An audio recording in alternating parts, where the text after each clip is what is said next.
વડોદરા મહાનગરપાલિકાના ટેન્કરમાંથી ડીઝલની ચોરી થતી હોવાની જાણ સ્પેશિયલ ઓપરેશન ગ્રુપના અધિકારીને થતાની સાથે જ સ્પેશિયલ ઓપરેશન ગ્રુપ દ્વારા કાર્યવાહી કરવામાં આવી હતી, જેમાંથી પાલિકાના ટેન્કરમાંથી ડીઝલની ચોરી થતી હોવાની જાણ થતાની સાથે જ તેમાં સંડોવણી સિક્યોરિટી જવાન અને ડ્રાઈવરની હતી, તેઓની અટકાયત કરવામાં આવી છે અને આગળની કાયદેસરની કાર્યવાહી હાથ ધરવામાં આવી છે। વડોદરા મ્યુનિસિપલ કોર્પોરેશનની ટેન્કરમાંથી ડીઝલ ચોરીનું કૌભાંડ સ્પેશિયલ ઓપરેશન ગ્રુપના અધિકારીઓએ ઝડપી પાડ્યું હતું, જેમાં સિક્યોરિટી અને ડ્રાઈવર તરીકે ફરજ બજાવતા બે કર્મચારીઓની સંડોવણી બહાર આવતા બે વ્યક્તિની અટકાયત કરી વધુ તપાસ હાથ ધરી છે।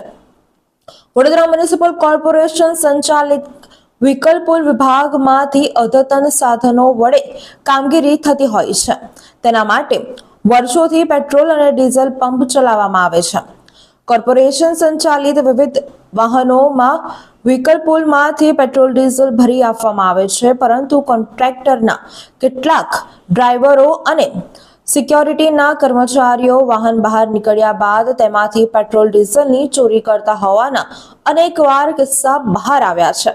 તે બાદ ગઈકાલે ફરી એકવાર વડોદરા પોલીસના સ્પેશિયલ ઓપરેશન ગ્રુપના અધિકારીઓને મળેલી બાતમીના આધારે ગોલ્ડન ચોકડી પાસે ગોદામમાં કોર્પોરેશન હસ્તકની ટેન્કર રાખવામાં આવી છે અને તેમાંથી ડીઝલની ચોરી કરવામાં આવી રહી હોવાનું ઝડપાઈ ગયું છે।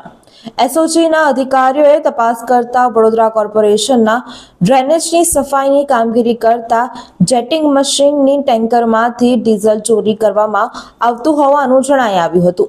પોલીસે હાથ ધરેલી તપાસમાં બાલાજી સિક્યોરિટી પ્રાઇવેટ લિમિટેડનો અને કોન્ટ્રાક્ટમાં છેલ્લા 6 વર્ષથી ડ્રાઈવર તરીકે ફરજ બજાવતા બે કર્મચારી ડીઝલ ચોરી કરી બારોબાર વેચાણ કરી દેતા હોવાનું જણાઈ આવ્યું છે। પોલીસે ડ્રાઈવર આરીફ અને અન્ય એક ઇસમની ધરપકડ કરી કાયદેસરની કાર્યવાહી હાથ ધરવામાં આવી છે।